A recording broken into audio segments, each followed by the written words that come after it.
కేవలం 7,999K up to 10 kgs వరకు బరువు తగ్గి అధిక బరువు నుంచి వచ్చే ప్రధాన సమస్యలను దూరం చేసుకోండి. పిహెచ్సి వైద్యుల సమ్మెపై ఏపీ ప్రభుత్వం కఠిన చర్యలకు సిద్ధమైంది. సమ్మె సమయంలో విధుల్లో గైర్హాజరైన వైద్యుల వివరాలు వెంటనే సమర్పించాలని ఆదేశాలు జారీ చేసింది.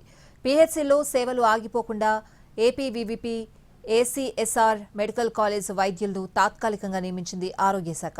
సమ్మెలో పాల్గొన్న సిఎస్ వైద్యులపై వివరాలతో పాటు సెల్ఫ్ డిక్లరేషన్ సమర్పించాలని సూచించారు. సమ్మె కాలంలో పనిచేసిన ప్రత్యామ్నాయ వైద్యుల వివరాలను డిఎంహెచ్ఓ కార్యాలయాలు రాబడుతున్నాయి. సమ్మె కారణంగా రోగుల సేవలు దెబ్బతినకుండా అత్యవసర చర్యలు తీసుకుంటోంది వైద్య ఆరోగ్య శాఖ. మరిన్ని వివరాలు మా ప్రతినిధి వినయ్ అందిస్తారు. పరిష్కరించాలంటూ 3 రోజుల నుంచి పిహెచ్సి డాక్టర్లు దీక్షలు చేస్తా ఉన్నారు. అసలు వీళ్ళ డిమాండ్లు ఏంటి, వీళ్ళతో మాట్లాడదాం. మేడం చెప్పండి మేడం, అసలు 13 రోజుల నుంచి మీరు మీ డిమాండ్లు పరిష్కరించాలంటూ ధర్నాలు చేస్తా ఉన్నారు. అసలు ఏంటి మీ డిమాండ్లు ఏంటి? ముఖ్యంగా మేము 5 డిమాండ్ల కోసం ఈ రోజు ఇక్కడ నిరసన కార్యక్రమాన్ని చేయడం జరుగుతుందండి. అందులో మొదటిగా ఇన్ సర్వీస్ పీజీ కోటా, ఏదైతే 30% ఇన్ సర్వీస్ కోటా క్లినికల్ బ్రాంచెస్లో 2 సంవత్సరాల క్రితం ఉండేదో అది కిందటి సంవత్సరం 15% తగ్గించడం జరిగింది విత్ లిమిటెడ్ బ్రాంచెస్. అది కిందటి సంవత్సరం కూడా ఇదే విధంగా మేము ఒక 10 రోజులు ఈ విధంగా నిరసన చేసిన తర్వాత అది 20% పెంచి ఆల్ క్లినికల్ బ్రాంచెస్ ఇవ్వడం జరిగింది. అయితే ఆ జీవో ఇచ్చి కేవలం 10 నెలలు కూడా కాకుండానే మళ్ళీ వెంటనే ఈ సంవత్సరం కూడా మళ్ళీ జీవో 99 అంటూ తీసుకొచ్చి మళ్ళీ దాన్ని 15% కుదించి 7 బ్రాంచెస్కే లిమిట్ చేస్తూ మళ్ళీ కొత్త జీవో అనేది ఇవ్వడం జరిగింది.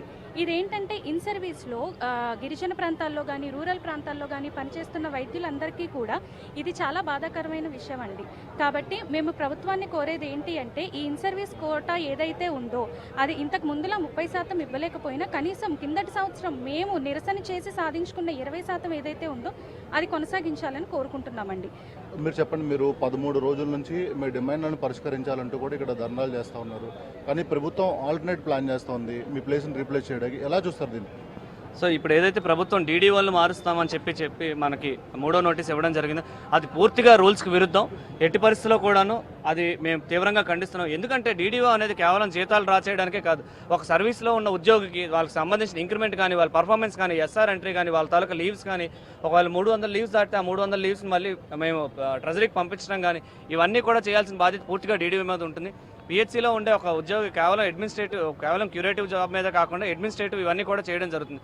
సో ఏదో కొత్తగా వచ్చిన ఒక ప్రత్యామ్నాయంగా తీసుకొచ్చిన ఒక డాక్టర్కి డీడీఓ ఇచ్చినంత మాత్రం అతను ఏ రకంగా ఉద్యోగితలకు పర్ఫార్మెన్స్ అసెస్ చేయడం జరుగుతుంది, అలాగే ఇంక్రిమెంట్ ఏ రకంగా సంతకం పెడతారు, ఎస్ఆర్లో ఏదైనా రిమార్క్ ఉంటే ఎలా వెరిఫై చేస్తారు, వాళ్ళ పర్ఫార్మెన్స్ అసెస్ చేయడం కానీ వాళ్ళ జీతాలకు కానీ ఎటువంటి పూర్తి స్థాయిలో అటువంటి చేసేదంతా కూడా ఖచ్చితంగా అది రూల్స్కి అగెయిన్స్ట్గా ఉంటుంది.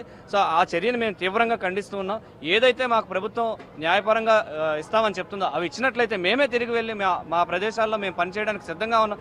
ఈ రోజు మాకు చెప్పినట్లయితే రేపటి నుంచి వెంటనే విధుల్లో జాయిన్ అవ్వడానికి సిద్ధంగా ఉన్నామని మేము చెప్తూ ఉన్నాం.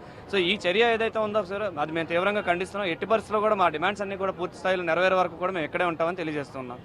అంటే 13 రోజుల నుంచి మీరు ధర్నాలు దీక్షలు చేస్తూ ఉన్నారు. ఎమర్జెన్సీ సేవలన్నీ కూడా నిలిచిపోతున్నాయని చెప్పి ప్రభుత్వం మీ పైన చర్యలు తీసుకోవడానికి మీకు వార్న్ చేస్తుంది. ఆ వార్న్ ఎలా చూస్తారు? మేము ఉన్న పలంగా రోడ్ల మీదకి రావడం జరగలేదండి. మేము ఎప్పుడో 4 రోజుల క్రితం వాళ్ళకి స్ట్రైక్ నోటీస్ ఇవ్వడం జరిగింది. దయచేసి మమ్మల్ని పిలవమని అడిగడం జరిగింది. ప్రభుత్వం నుంచి ఎటువంటి స్పందన లేక ఆఖరిగా మేము ఈ చర్య తీసుకోవడం జరిగింది. ఇప్పటికి కూడా మేము అదే చెప్తున్నాం, మాకు రోడ్ల మీద ఉండడం ఎటువంటి ఇష్టం లేదు. ఒక డాక్టర్గా ఒక ఎంబీబీఎస్ గ్రాడ్యుయేట్గా రోడ్ల మీద ఉండాలని ఎవ్వరూ కోరుకోరు. దయచేసి ప్రభుత్వాన్ని పిలవాలని మేము కోరుకుంటున్నాం. 13 రోజుల నుంచి విజయవాడలో ఉన్నా సరే ప్రభుత్వం వారు ఇలాగే ఉండడం వల్ల మేము మీకు ఆల్రెడీ స్టేట్ ప్యానల్ డెసిషన్ తీసుకోవడం జరిగింది. ఒక 2 రోజుల్లో మమ్మల్ని పిలవడం జరగకపోతే దీన్ని పెద్ద స్థాయిలో కూడా మేము తీసుకెళ్ళడం జరుగుతుంది. మాకు 13 యూనియన్ పైగా మాకు మా పారామెడికల్ స్టాఫ్ దగ్గర నుంచి కూడా మాకు వాళ్ళు మద్దతు తెలపడం జరిగింది. వాళ్ళతో పాటుగా మేము భారీ ఎత్తున ప్రదర్శన చేయడానికైనా సరే ఆమరణ నిరాహార దీక్ష కూర్చోవడానికైనా సరే మేము సిద్ధంగా ఉన్నామని ప్రభుత్వానికి తెలియడం జరుగుతుంది. 13 రోజుల నుంచి తమ డిమాండ్లను పరిష్కరించాలంటూ విజయవాడ ధర్నా చౌక్లో ధర్నా చేస్తున్నాం. ప్రభుత్వం కనీసం స్పందించట్లేదు. 2 రోజుల్లో తమల్ని పిలిచి తమ డిమాండ్లు నెరవేర్చాలి, లేకపోతే ఈ పోరాటాన్ని మరింత ఉధృతం చేస్తామని పిహెచ్సి డాక్టర్లు చెప్తా ఉన్నారు. కెమెరామెన్ ఈశ్వర్తో కలిసి వినయ్, ఎన్టీవీ, విజయవాడ నుంచి.